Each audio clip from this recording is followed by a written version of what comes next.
साथियों नमस्कार, मैं ओमकार। आज अंतर्राष्ट्रीय महिला दिवस है। चलिए आपको मिलवाता हूँ एक ऐसी महिला से जो अपने जीवन के लगभग 35 साल कला के विद्यार्थियों को आगे बढ़ाने हेतु कला की शिक्षिका एवं मऊ में एक अपनी कला के माध्यम से अलग पहचान बना रही हैं। मैं मिलवाता हूँ आपको श्रीमती बीना गुप्ता जी से। आपकी विशेषता ये है कि आप लगभग 35 सालों से सोनीढापा बालिका इंटर कॉलेज में कला की प्रवक्ता हैं। साथ ही साथ आप विगत 2 सालों से जो बाल सुधार गृह है वहाँ के जो भी लोग हैं वहाँ पर जाके एज अ कला के प्रोफेसर के तौर पे वहाँ पे अपने कला की गतिविधियाँ संचालित करने का काम कर रही हैं। मेरी शुरू से ही ख्वाहिश रही है कि मेरे अंदर जो हुनर है, जो कला से संबंधित हमारे अंदर जो गतिविधियाँ हैं वो मैं सबको बताऊँ। और वो कोई भी हो, वो जो है चाहे आम जनता हो, आम बच्चे हों, गरीब बच्चे हों या जो भी हो। विद्यालय के बच्चे तो सीखते ही हैं हमसे, लेकिन आम पब्लिक में भी सिखाती हूँ। और ये सिलसिला तब शुरू हुआ जब हम ये कोरोना लगा हुआ था। और उस कोरोना काल में ही जब बच्चे भटक रहे थे और सब चारों तरफ एकदम बंद हो चुका था, सारा आना जाना और सारी गतिविधियाँ सारी सब कुछ बंद हो चुका था। तो उस समय हमारे पास बहुत सारे रंग पड़े हुए थे। तो हम शुरुआत तो हमने मोहल्ले के बच्चों से किया। मोहल्ले के बच्चे भटक रहे थे तो उनको इकट्ठा करके और उनसे काम शुरू करवाया। और उसी समय मेरे मन में भी इच्छा आई कि वो जो है मास्क बनाना है ना, तो मास्क बनाना शुरू किया। और उसी समय एक दिल में इच्छा आई कि मतलब क्यों ना हम जिला कारागार में उन बच्चों की सुरक्षा के लिए उस मास्क का वितरण वहाँ पे करें। और कुछ जैसे कुछ संस्थाओं द्वारा भी ये हमको कहा गया कि नहीं, आप जो है वहाँ पे मास्क वितरित करें। तो मोहल्ले में तो करते ही थे, फिर वहाँ पर हम जा करके वहाँ बच्चों को मोहल्ले में हाँ मोहल्ले में या आस पड़ोस जो है उसका वितरण होता रहता था। फिर वहाँ पर हम जा करके और वहाँ पे मास्क वितरण किया। और वहाँ पे कुछ बच्चों का जो काम देखा हमने, वो जो अपने बैरक में चार्ट पेपर पे लगाए हुए थे, तो उनका काम देखा तो हमको अच्छा लगा। और मैंने उस समय बच्चों के साथ चर्चा भी किया। दिली इच्छा थी कि उन बच्चों को हम कुछ सिखाएं, क्योंकि मन जो है उनकी मस्तिष्क थोड़ा सा अलग क्रिएटिव दिशा में हम करें। तो संजोग ऐसा रहा कि हमारी ड्यूटी जो है, ड्यूटी ही मेरी लग गई। अच्छा, वहीं पे आपकी हाँ, ड्यूटी मेरी वहीं ड्यूटी लग गई। और मुझे नहीं पता था कि हमेशा के लिए हुआ है। तो 1 हफ्ते के लिए था, तो हम के चलो अच्छा है, बड़े खुशी खुशी 1 हफ्ते के लिए मैं वहाँ गई और वहाँ उन बच्चों को जो है सिखाना हमने शुरू किया, स्टार्ट किया। कुछ शुरुआत में तो हम खुद अपने पास से ही सामग्री लेकर के गए और बाद में फिर मिलता रहा और कुछ कुछ संस्थाएं वहाँ दे जाती थी। अच्छा। तो सारी सामग्री ले जा करके हमने वहाँ शुरू करवाया। वहाँ जितने भी इंटरेस्टेड बच्चे, लगभग 40 बच्चों ने उसमें प्रतिभाग किया। अच्छा। नाम लिखाया। और उन 40 बच्चों में से जो इंटरेस्टेड थे, उसमें से बहुत इंटरेस्टेड वाले मात्र जो है 10-12 या 15 के आसपास रहे होंगे। और उसमें से मुझे अभी भी याद है कि जो है जैसे मतलब आते हैं बच्चे, फिर छूट जाते हैं, चले जाते हैं। कठिनाई आपको तो हुई होगी ना, जैसे नहीं, आम कोई बच्चों कठिनाई में और उन बच्चों में? नहीं, कोई कठिनाई नहीं हो। हम हर बच्चों को एक ही दृष्टि से देखते हैं। बस अगर मैं शिक्षक हूँ तो बच्चे हमारे छात्र हैं। मैं उनसे ये भी नहीं पूछती हूँ कि बच्चे किस अपराध में आए हो, क्या है, कुछ भी नहीं। अच्छा। बस नॉर्मली बच्चे हैं तो हैं। तो उसमें बहुत सारे क्रिमिनल बच्चे भी थे, लेकिन हम उनसे कोई वार्तालाप हमने नहीं किया। बस केवल मैं अपने काम पे ही फोकस करती रही। और शुरुआत में उनको बेसिक चीज़ें हमने बताया। जैसे बच्चे ने पूछा मतलब जैसे रंग कैसे बनता है, क्या होता है, तो उसके बारे में पूरा चार्ट बना करके उनको समझाया। बेसिक मानव का आकार कैसे होता है, कैसे बनता है। तो बहुत इंटरेस्ट के साथ उसमें लगभग 10 बच्चों ने बहुत अच्छे से प्रतिभाग किया। हम उनको सिखाते रहे और आज भी हाँ, उन्होंने बहुत इंटरेस्ट के साथ सीखा। अच्छा। और ऐसे प्रतिभाग किया उन्होंने कि कुछ कंपटीशन भी हुए।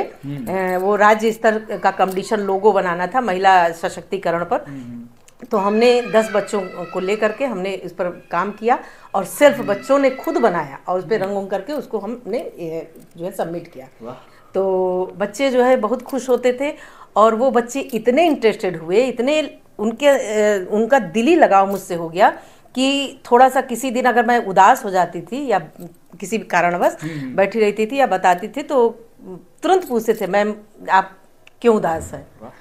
तो कोई बात है, कोई बात, जबरदस्ती पूछते थे। अगर कोई बात हो तो मैम बताइए। अरे बेटा ऐसा नहीं, गुस्सा नहीं करते हैं। उनको हमेशा हम उनके जीवन के बारे में, उनके चरित्र के बारे में, उनकी माँ के बारे में हम समझाते रहे कि बेटा देखो, तुम्हारी माँ जो 9 महीने कोख में पालती है अपने बच्चों को और जन्म देती है, किस किस मुसीबत से जो है बड़ा करती है, और उस माँ के ऊपर क्या बीतती होगी।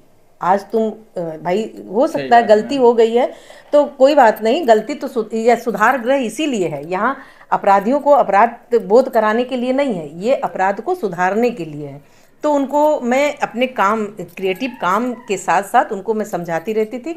और आज लगभग 10-15 बच्चे ऐसे हैं कि जो हमारे संपर्क में हैं, अच्छे से सीखे, जो अच्छे से सीखे और यहाँ से वो निकल के जा भी चुके हैं, वहाँ से हट हाँ, वहाँ से जैसे उनका अपराध अभी भी संपर्क में है। और हाँ, अभी भी संपर्क में है।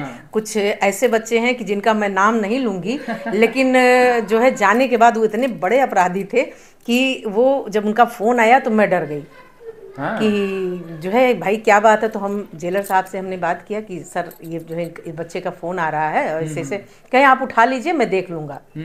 तो जब हम उठाए तो हम कहे क्या बेटा जो है, तो कहे मैम आपकी बहुत याद आ रही थी और जो है मैं आ गया हूँ। और हम कहे कि कहाँ पे हो, तो कहे घर पे हूँ। तो हम कहे कि घर पे हो, अच्छा मम्मी से बात कराओ। हमको ये लगा कि भाई हो सकता है बाहर हो, हम कहे मम्मी से बात कराओ। तो खैर मम्मी से बात कराया और मम्मी जो है उसकी हमसे बात करके इतनी खुश थी कि उनका कहना था कि मैम आपने मेरे बेटे का जीवन ही बदल दिया। तो ये सुन करके, हाँ, ये सुन करके बड़ा अच्छा लगता था। तो ऐसे 4-5 बच्चे ऐसे जो है इस समय भी स्टेटस भी देखते हैं, लगाते भी हैं, बात भी करते हैं और उनका जीवन में सुधार हुआ है। और एक बच्चा ऐसा है कि एक क्या कई बच्चे ऐसे हैं कि आर्ट के क्षेत्र में ही उन्होंने अपना कैरियर बनाया।